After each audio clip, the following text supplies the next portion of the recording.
Hello, welcome to Soni Irabor Live. Yes, we're going to talk to somebody who is a man of state. He's had experiences over the years. He's been a governor.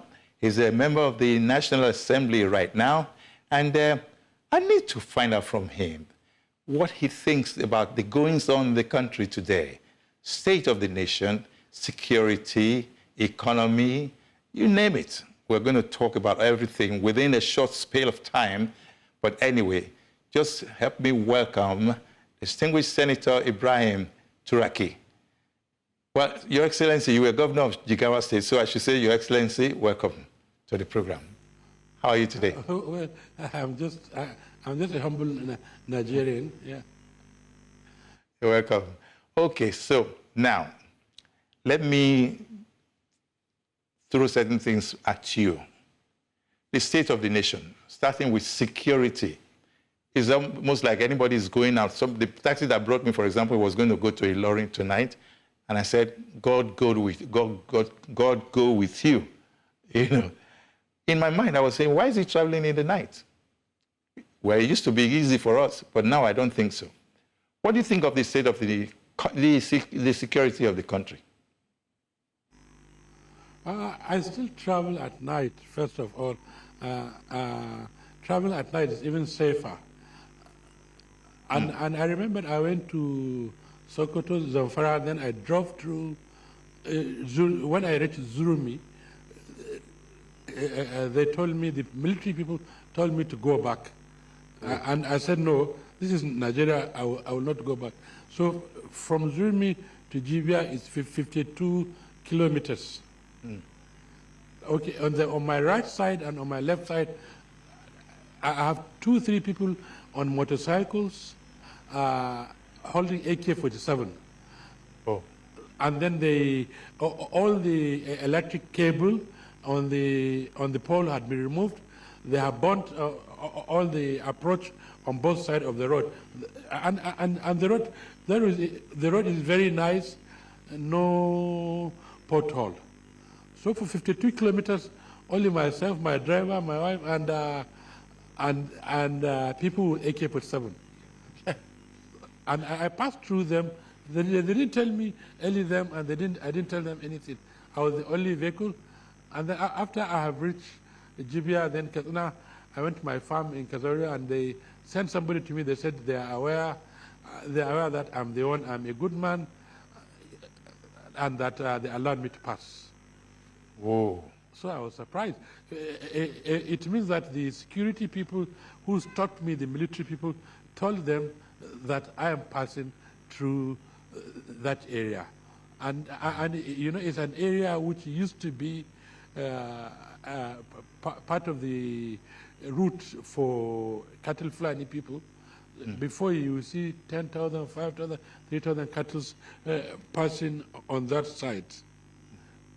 Okay. Yes. So and you know, it's a fertile area. It's like semi-forest with there's a lot of water in place. Before, when we pass that area, we see a lot of animals with people, and it used to be scared. And I remember when we left office, somebody was saying that in Zamfara, there are some people on motorcycle with AK-47. I said, it's not possible. You didn't believe it? Today. Yes, I didn't believe it until I saw. Because we had a law in Jigawa where, from 1999, where if you have a gun, we take it away. Only the security personnel are allowed to carry guns. Yeah. So what they used to do was to hide the guns in the forest, and then we go and take it, because what we did was every polling unit, we had 2 people who write security report saying that whether he bought bread or he bought that, and then we have analysts. So 10,000 young men were trained to write, 5,000 were trained to analyze. And I remembered when Andrew Agom was killed with George Akume, the Secretary of the Government, now former MD of Nigeria Airways. The people hid in the Nasarawa forest, and one of them told us that he called himself epidemics. And then he told me he had killed 200 security personnel. They went to Kano and they were shot. One of them was shot and on the collarbone. He told me he did 2 days without sleeping, eating sugarcane, and then he went to Kano, the clinic that treats them. So then when they came to Jigawa, they left their weapons in the forest, but they bought 5,000 naira worth of bread. And that is how we were able to trace them and arrest them while they were sleeping. The security personnel don't need to do face-to-face and start shooting. The most important thing is intelligence. Intelligence, yes, okay. But let me ask you a question around that. You need to know. The question really is, how will you now, what kind of advice will you give to the National Security Advisor and indeed the government? Because you are still in government indirectly, because you are the member of the National Assembly, aren't you? No. Not anymore. I think the National Security Advisor, I remember we had an argument when he wanted to arrest Alam Mesigia. And Yes. I told you, if you arrest Alam Mesigia on corruption, you are bringing a bigger evil that will affect oil installation. Because I remember he used to, we could call him Governor General, he would climb on the oil tanker to stop bunkering. No, he told me no, that I was DP of Alagbon. I was finishing in 48 hours. And so, you know, the security people are trained to be security men. But I'm talking from practical experience now. Yeah. The only way is to go back to, we had a form in 1948. That was the form we adopted in Jigawa. So everything that happens, everybody, there's a report every day of the activities. Yes, and I remember this thing started with the cattle wrestling also. I remember Abokarimi of Blessed Soul with PRP government stopped the Jangali. You know, with Jangali, you know, each cattle where it is. Yeah. Each cow, I remember when we were elected as in government in 1999. Yes. We did a survey. Every household, we know what you have, how you are, so that when we have a policy, we can measure whether it affects the wealth of the people. Okay.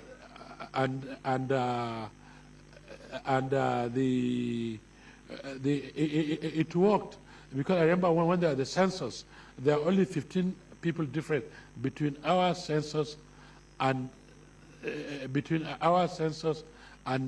that of federation. Yes.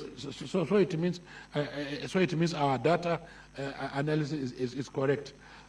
And the funny thing is, we ask the people of Jigawa, tell us 10 people you want us to do, 10 points. And all the first point had always been access to justice. Now, let me come in there. Cows taken by...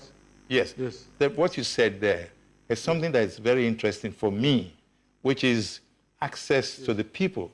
You had a relationship with the people you governed. That seems to be missing now. And that is why nobody is being held responsible for the state of insecurity that we are finding ourselves today. What do you have to say about that? No, but Omar Shinkafi raised an issue, may sound rest in peace. When EFCC was created, he said that when he was appointed as National Security Advisor to Shehu Shagari, he had an agreement that the security agencies will not fight the governors. And that's why he became very close to Bola Ige. And he even ran with them in their party. So he got that approval from the president. So why you said the state government being a part of the security arrangement, and then the same government is an enemy to another security agency trying to do a work that is not theirs, because the constitutional work of the state and national assembly is to appropriate and also to oversaw. And then every state government has, every state has a judiciary. And the Office of Auditor General had around 700 employees. So you said, no, they are not good. You want to create an office under the president to go after people at the state level. Then now you have a disconnect. And what caused revolution, even the French Revolution, where people have no trust in the person who is governing them. So if we say every state governors are thieves, then it means nobody will listen to them. And I remembered an incident when I was a governor where a lady was accused of abusing the Prophet sallallahu alaihi wasallam, and there was riot. And I even went to the mosque. There are 10,000 people, and I addressed them. And then when the security men came, they started attacking them. So where now? Tell me, how many states now, those at the federal level, can go and say stop, and they will stop. So if you don't have leadership that people trust, then people now will take the law into their hand. So my issue is security is homegrown. It starts at home. But also, I remember we bought drones. We were the first to use drones in Nigeria. We were the first to use to put a camera in every police station, on every street. We were the first to use balloon in Nigeria, which stayed for 8 hours in the air. And I remember we did 6 months without robbery in Jigawa. So they wanted to test me. They came from Dora in Kaduna State, Kazari, to 20 of them. And all of them were caught in 2 hours. So security, trust between you and the people, and the use of technology will solve this problem. So if we don't do the three, if any of them is missing, then there will be no security.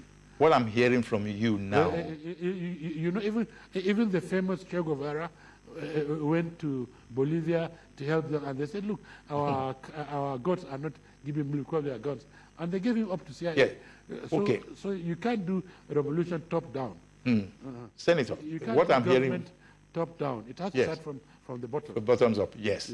Okay, in that same vein, let's look at the economy.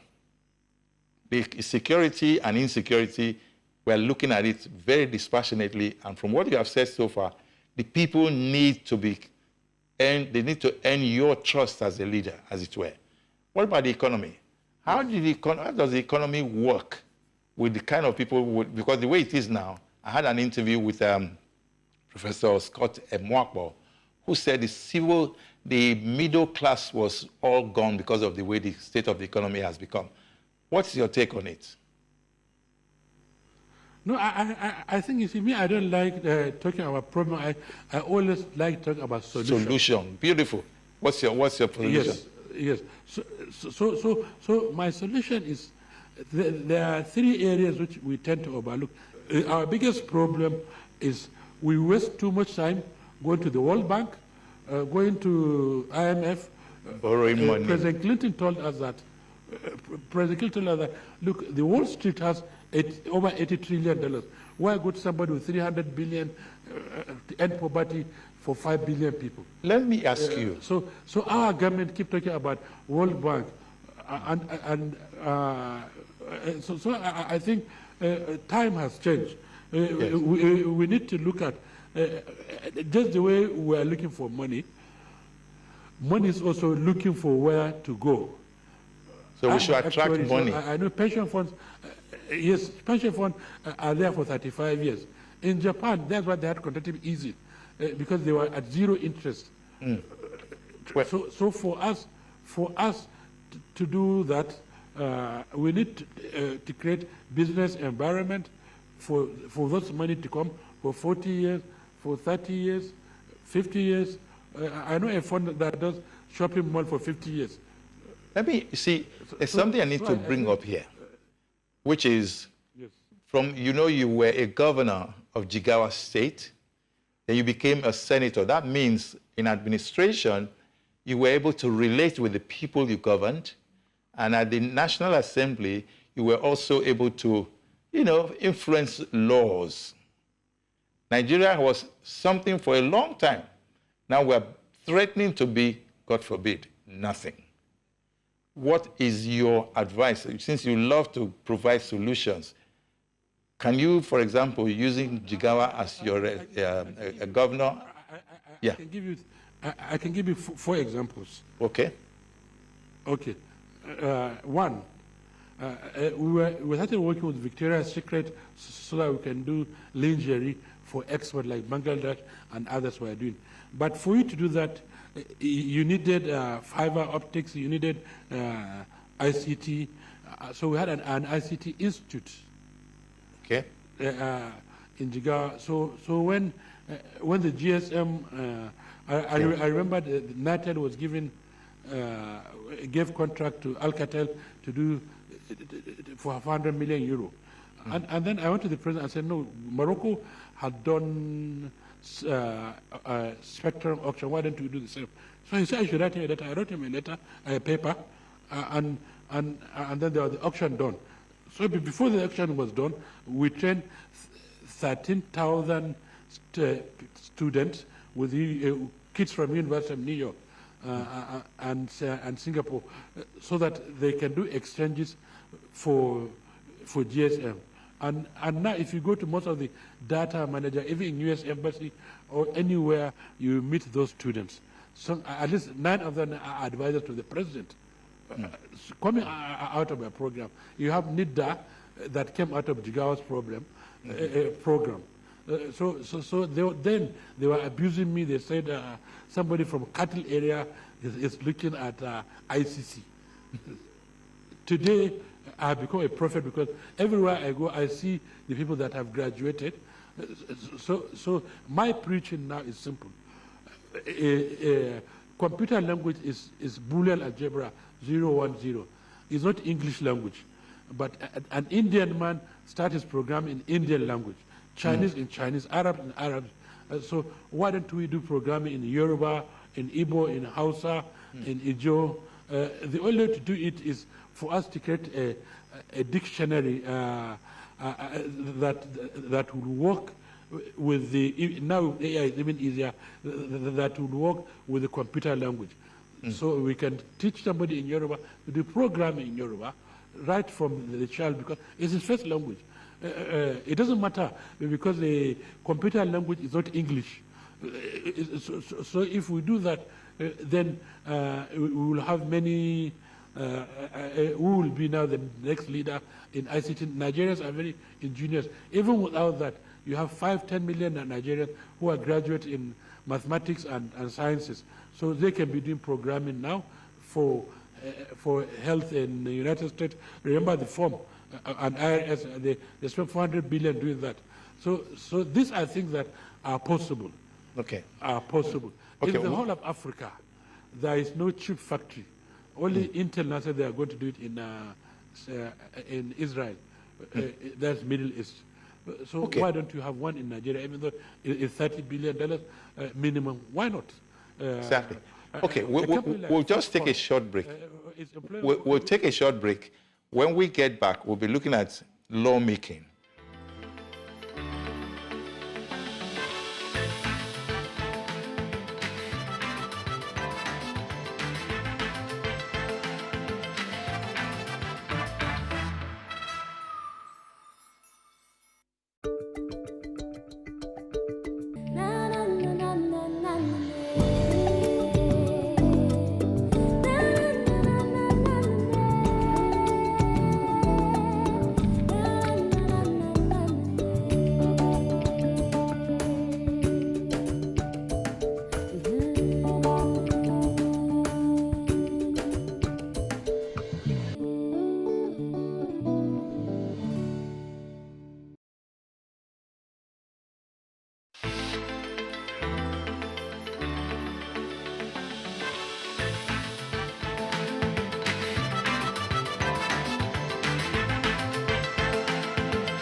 Welcome back. Yes, this is Soni Irabor Live, and I have with me former Governor Ibrahim Turaki of Jigawa State. Mr. Senator, sir, thank you for your patience so far again. Now let's look at two issues.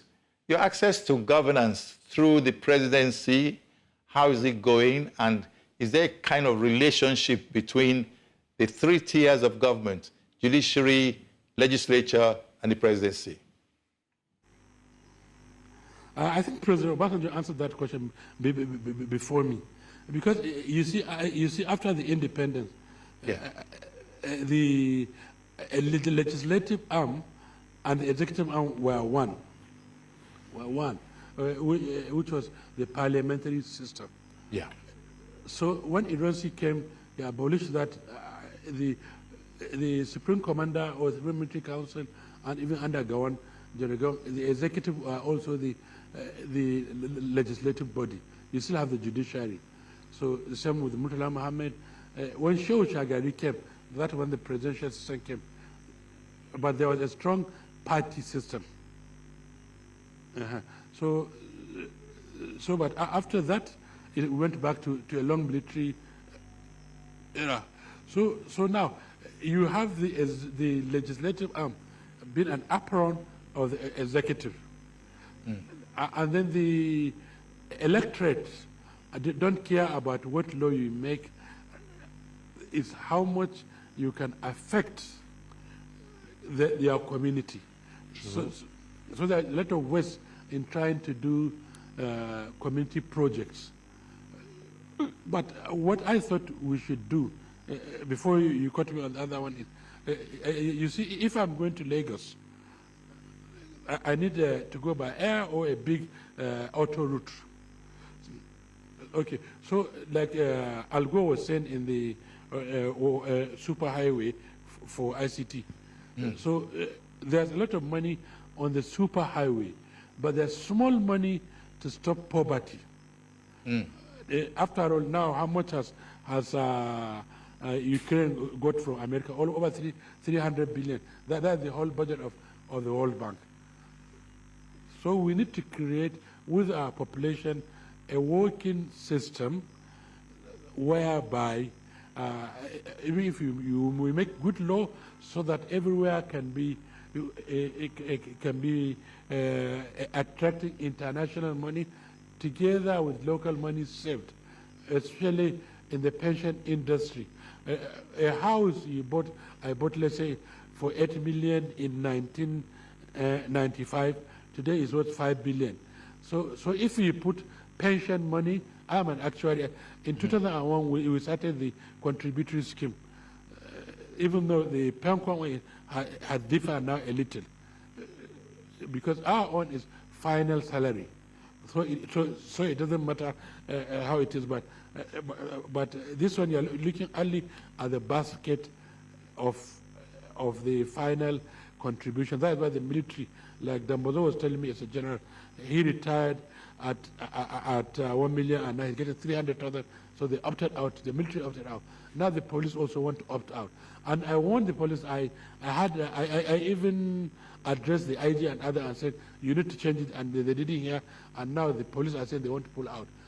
So I think what we should do is to make more law so that we increase most Nigerians with micro pension. Say 50 million Nigerians are in the scheme. Instead of 20 trillion, maybe we have 300 trillion naira. And then we can bring another 700 trillion from outside to work with us for 40 years, develop infrastructure and other things, so that, but if we keep the same money, if we keep the same, let's say, 1,000 naira in 1995, today is maybe worth under 10 naira, or maybe 5 naira. But 90% of the pension fund money now is in treasury bills, okay, which means they are losing their value. But they have denied that they were. So they said they will not touch the pension funds money. No, it's not touching, but okay, it's in treasury bills. Okay.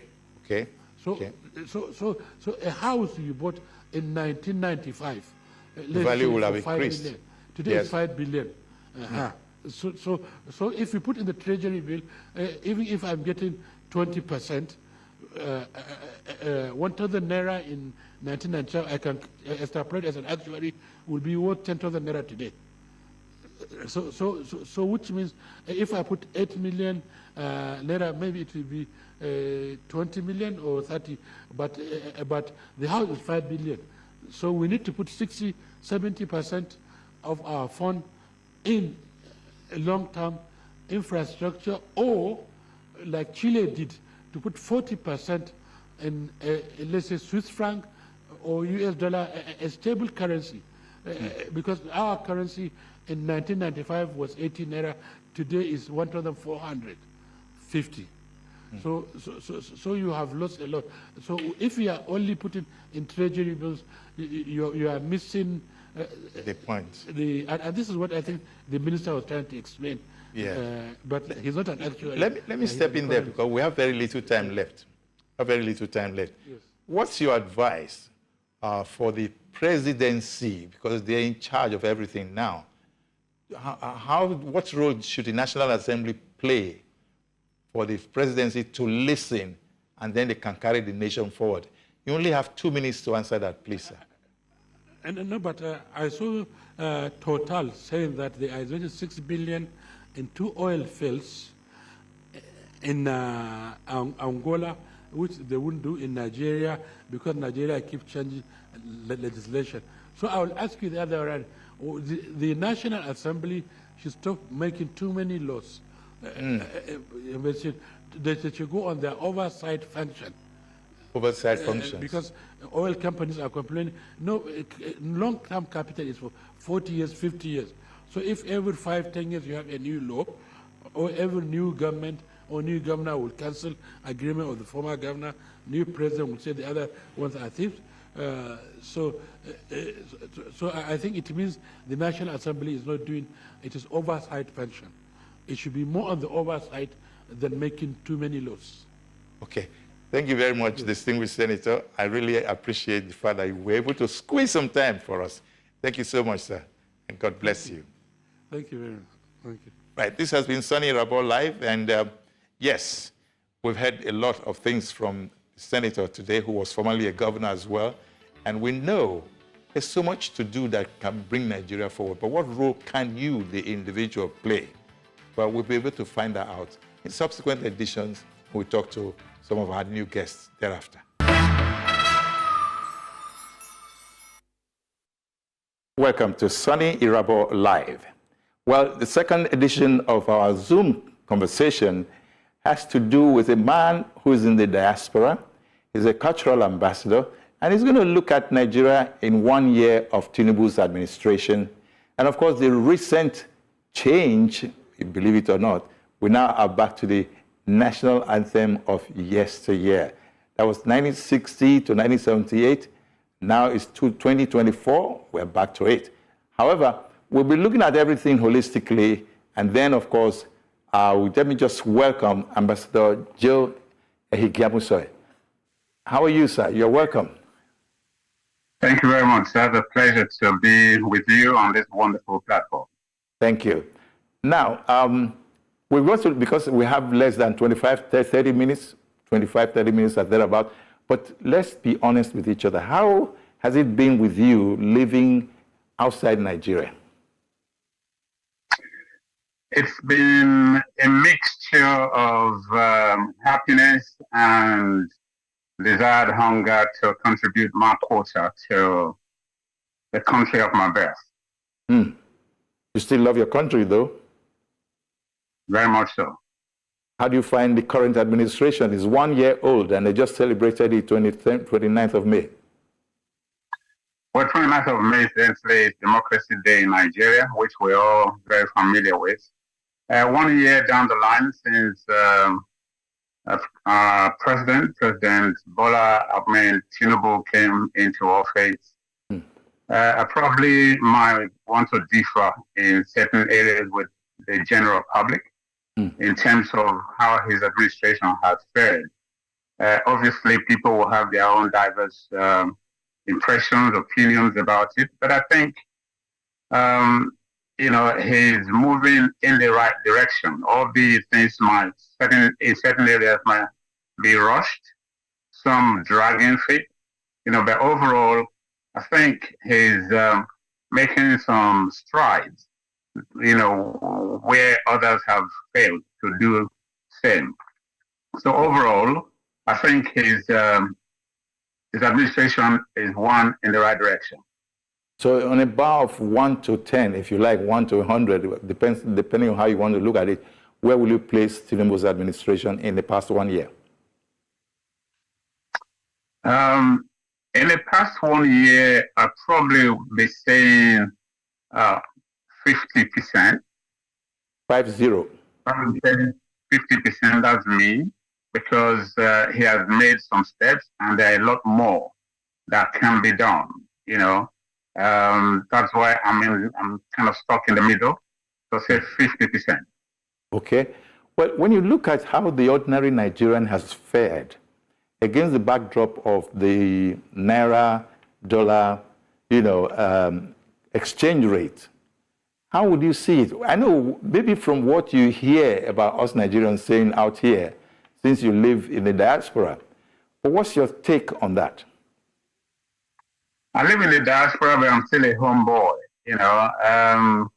I'm very conversant with what's going on at home. I recently just returned after about 6 weeks stay. I had the worst feel of the economic bite of the country, very much unlike how it's been previously. But now we look at the situation with our currency, which you just referred to. I don't think we're in in a good place, not even best place, as far as that's concerned. Most times if I juggle my memory around back, and as far as things people also share on social media, I remember back in the late 70s, we had our currency stronger than the pound sterling of the Great Britain and Northern Ireland, where I'm domiciled at the moment. Our naira was stronger, back in 78, 79, and it's baffling how it has plummeted the way it is now, where at a point in time, we had our naira exchanging for about 2,000 or more for £1 sterling. I think that's a shame. And one of the things that I believe accounts for that the government needs to take a grip of, the issue of the oil subsidy that was taken away, the fact that we're producing nothing. Sorry, can I stop you there briefly? We're manufacturing. Sorry, your voice went off like 2-3 seconds. Can you just recap some of the things you said in the last 2 sentences, please? Right. Yeah, I was just saying that, where we are with our currency is not the best place, that we should be.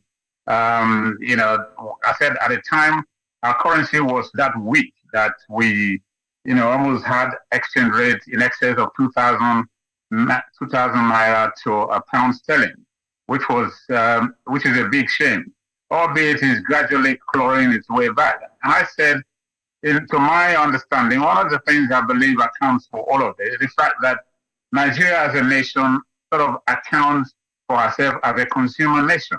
That does not do anything well or right for us. Because if we're a consumer nation, we're always going to have a weak currency. Look at the oil. We have 4 refineries in the country. The oil is a mainstay for our economy. For example, we have our crude exported abroad, refined, brought back to us, and we buy in foreign currency. What do you do with that? The dollarization of the Nigerian economy is something I believe needs to be phased out. We are a country that has our own currency, the naira. We should revert back to it as a way of stemming the control of and giving value to our currency. And if we revive our economy to become such that manufacture, that produces, that all of these things will become some things of the past, because we will be able to have enough for us to sustain ourselves, as well as export. When we export, foreign exchange also comes in, and our currency is thereby strengthened.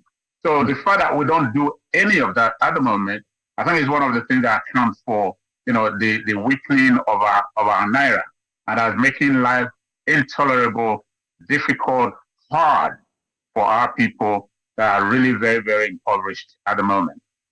Somebody observed recently, and this was through social media and articles, that the way the Nigerian rich man, this is in quote now, displays his affluence and wealth is not helping the Nigerian, either the government or the people that are governed, or even the country as a sovereign. It's not helping that there's so much display of affluence to the detriment of the ordinary Nigerian. Do you hold that view? And if so, what do you advise? I really don't hold that. But what I will query is, what's the source of that money, that wealth? That would be my query. That would be my interest. That would be my concern. Because if, for example, you have a genuine means of acquiring your wealth, why should you be queried? Why should you be questioned? But if you have a dubious means to acquiring those wealth, then it becomes a thing of concern. It becomes something that I'll be interested for government to take pragmatic steps, to wade in to investigate, and if found wanting, bring such persons to book. So if there are things like that, that's the only thing that will make me to want to talk about government's involvement and chasing such persons to curb, this sort of intimidation, that comes with the affluent living of some people who feel they're wealthy, that they belong to the wealthy class in our society. But if you make your money genuinely, why would I be asking anyone to run after you or to query you?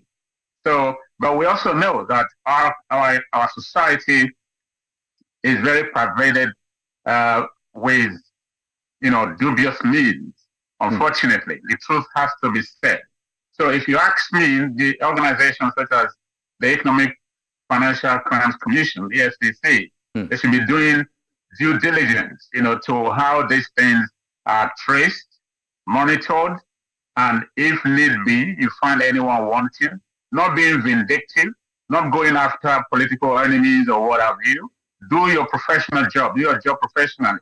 If you find these people wanting, then bring them to book.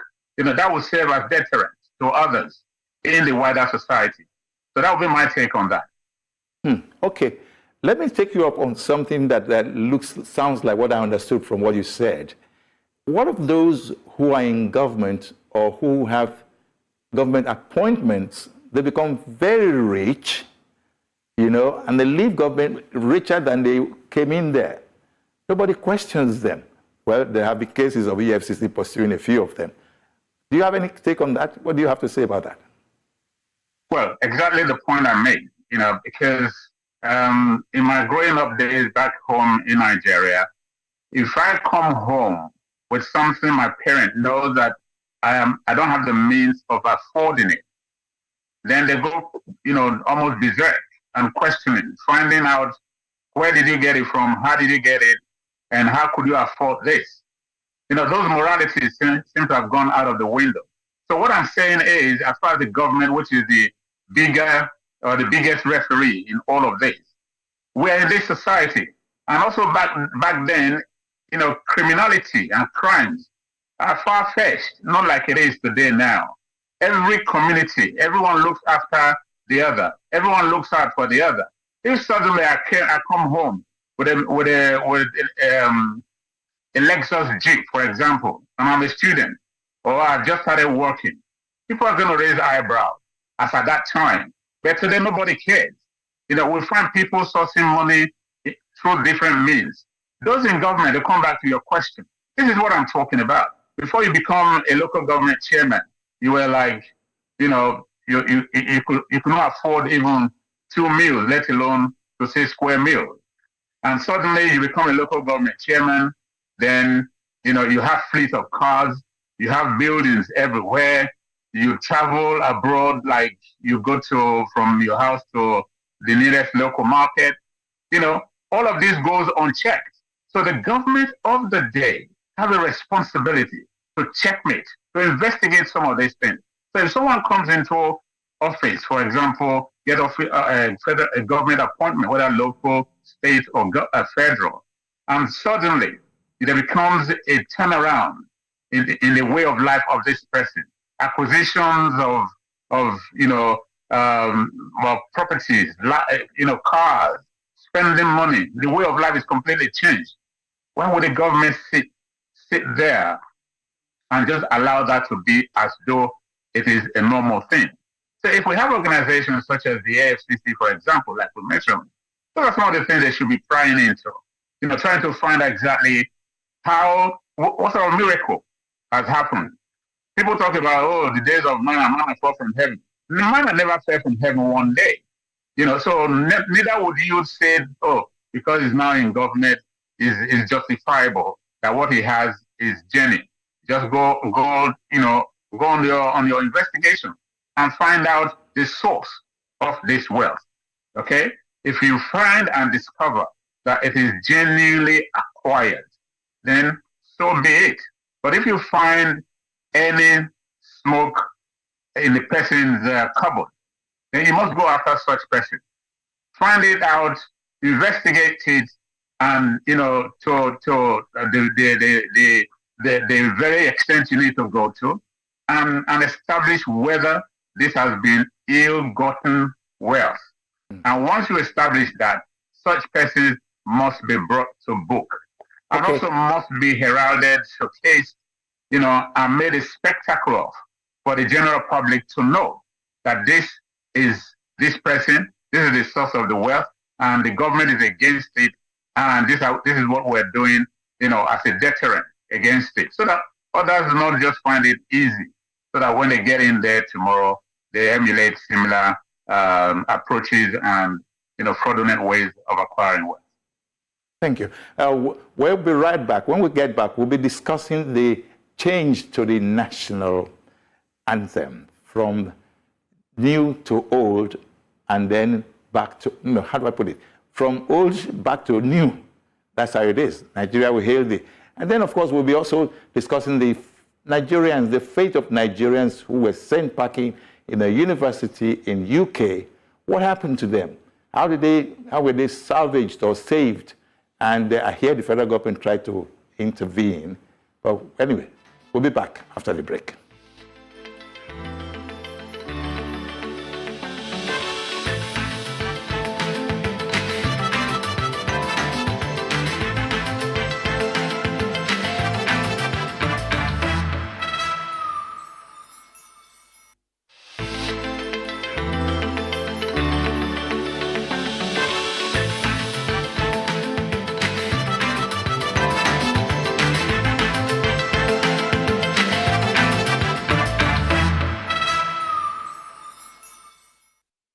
Welcome back.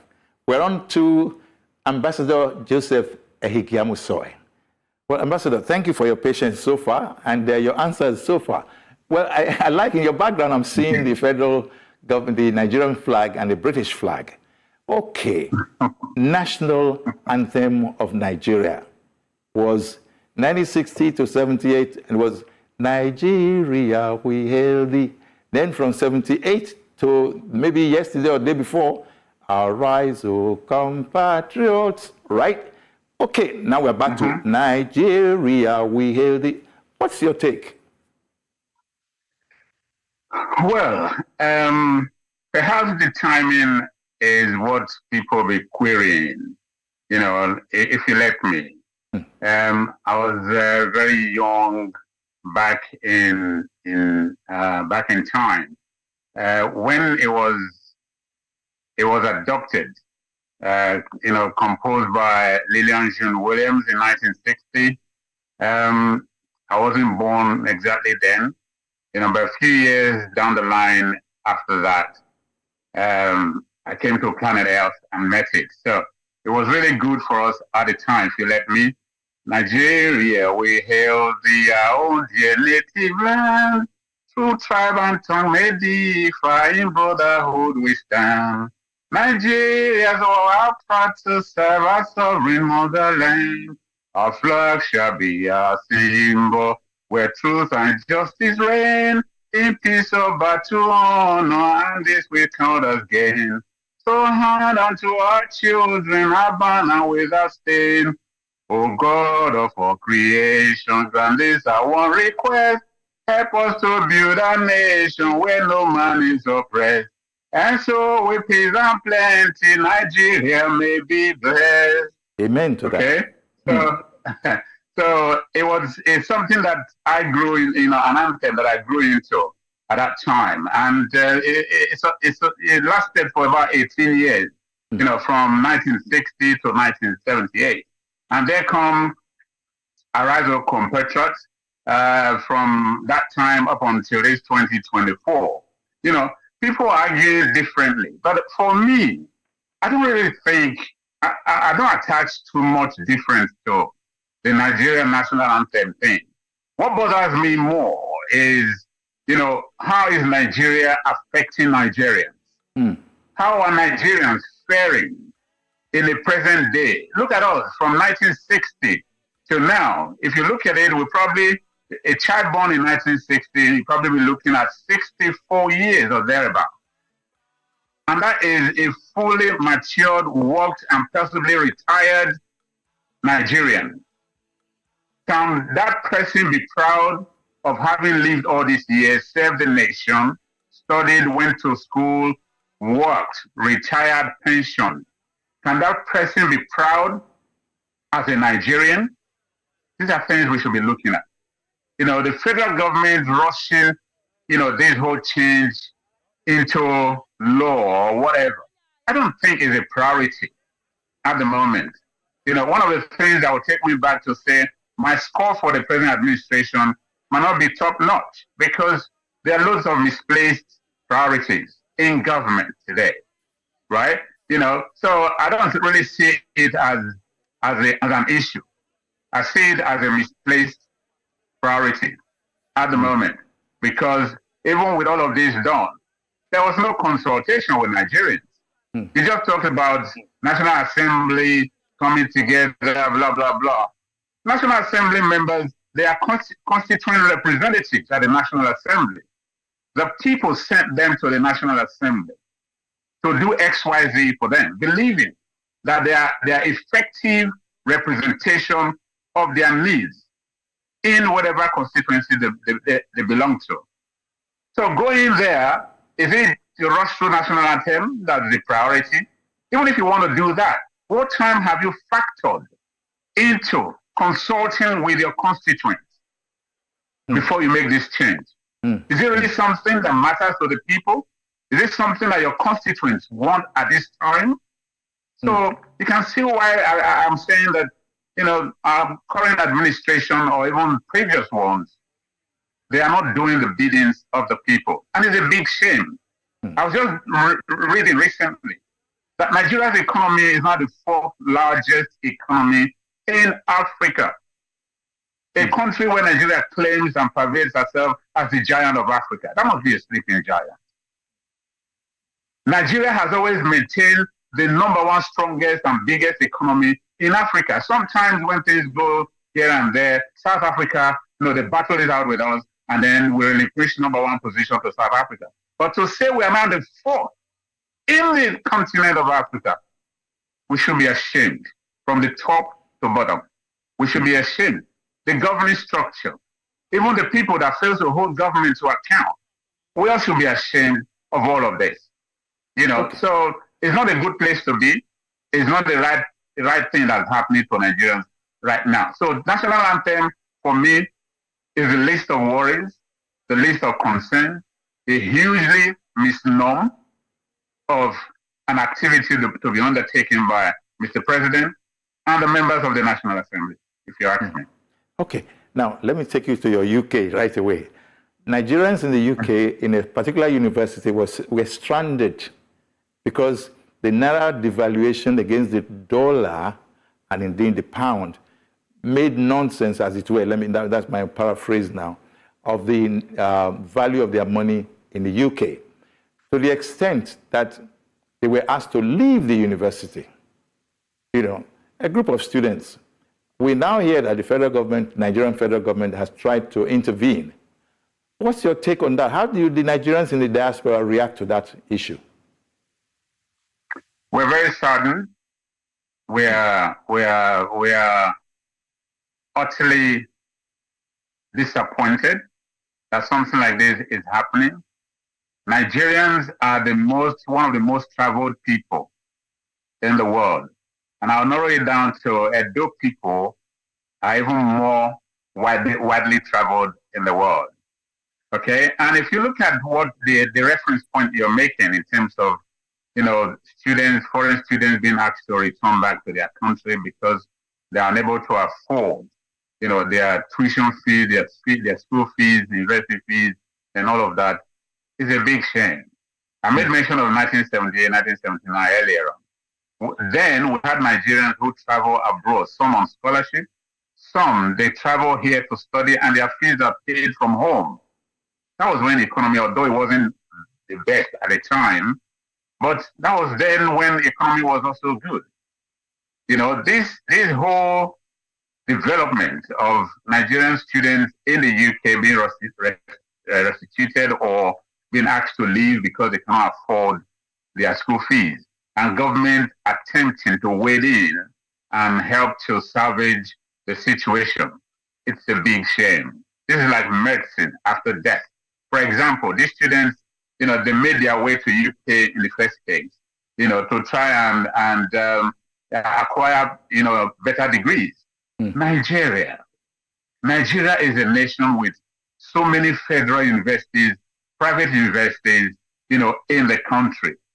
If everything was okay in Nigeria, if we have a good functional government in Nigeria with so many federal universities, why would Nigerians be looking to go abroad, to go and further your education? Why would they be doing that? There won't be need for it. Good question. That also expands a little bit to the fact that they feel is an opportunity to seek greener pastures, because at home it's no longer green; it's probably red. Yes. Okay. Okay. So that's what I say. That it doesn't make any sense at this stage to say government is wading into it. It really, gets our hearts bleeding for these people who have found themselves in such a situation. Thank you so much, sir.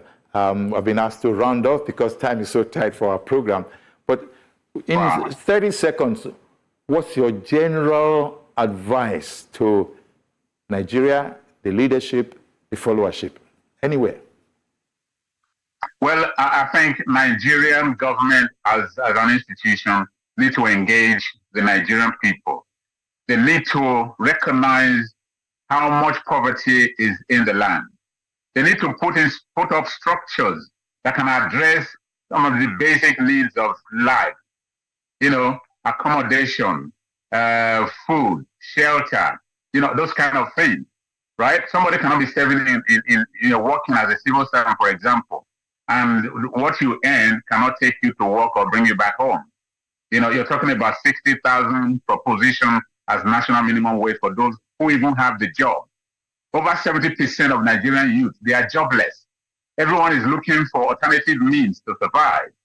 It's a failure on the part of government. So the government needs to revisit, these whole needs of the Nigerian people. Nigerians, when I was growing up, I thought we were a complex people and we're a complex nation. But I grew up over time, having schooled and know what I know today, that Nigerians are not complex at all. We're very simple people. If we find a government that can do and provide the basic needs for the Nigerian people, Nigeria will be a safe haven for everyone to live in. You'll not be seeing anyone jackpying from the country, traveling abroad to do what? Abroad that you see, I've been here for some time. I will tell you, I hunger mostly now to return back to my country and be part of the transformation, the development of my nation, of my country. All right? That's how it is in the minds of so many people in the diaspora. Unfortunately, we've not had time to delve into the diaspora element of the Nigeria state as a component. A lot can be done, but the Nigerian government needs to identify the fact that Nigerians are suffering, Nigerians are impoverished. They need to put up structure that can cater for the mass majority of the people. Engage the Nigerian Labour Congress, make provision for them. If you make 200,000 naira, as we stand now, as a minimum wage, it's not too much. If we're a country of 250 million people, and you bring out 1 trillion naira, 1 trillion naira, you give 1 trillion to one Nigerian. Does that can we even exhaust the 250 million people that we're talking about? Look at it from that angle. Let alone you find people like you talked about earlier on, affluent people who are trillionaires, no longer billionaires now. Trillionaires in the country, while the mass majority of the people are suffering. They've weaponized poverty, so much so that the people cannot talk. That is wrong. That is no good government. Government needs to have a rethink, a reapproach to governance and provide the basic needs for the people and think of manufacturing, production, and all of that. Let's return back to land. 1978, we had OFN, Operation Feed the Nation, with Obasanjo at the helm of affairs. There was abundance of food. We can have subsistence farming, from subsistence farming to cater for ourselves, and then commercial farming. We have more than enough to eat, and then export that can boost, the economy of the country. That's just one means of diversification. One cannot continue to rely on oil. Oil is drying up. Thank you. Countries are now dealing with electric vehicles. All oil and petrol become not required. So Nigerian government and the Nigerian leaders, they have to have a rethink and be up to date with what's happening in other climes in the world. Nigeria is too big, too blessed to be the way it is now, and for Nigeria to continue to suffer the way we're suffering. We are too blessed to be cursed. Thank you, sir. Thank you so much. In fact, I felt your passion as you were trying to round off. Yes, Ambassador Joe Ehigiamusoy, UK-based. Thank you so much for this really, really nice, exchange of ideas and views on what is happening in Nigeria. So this is where we ended up on Soni Irabor Live. We hope to be able to invite you again at some point in time, but God bless you. Yes. It's a pleasure. Pleasure to have me. Thank you, sir. It's been Soni Irabor Live, and next week is another date, and I hope you've been able to get some messages. First, it was the Senator Ibrahim Turaki, and now Ambassador Joseph Ehigiamusoy on Soni Irabor Live today. Bye-bye now.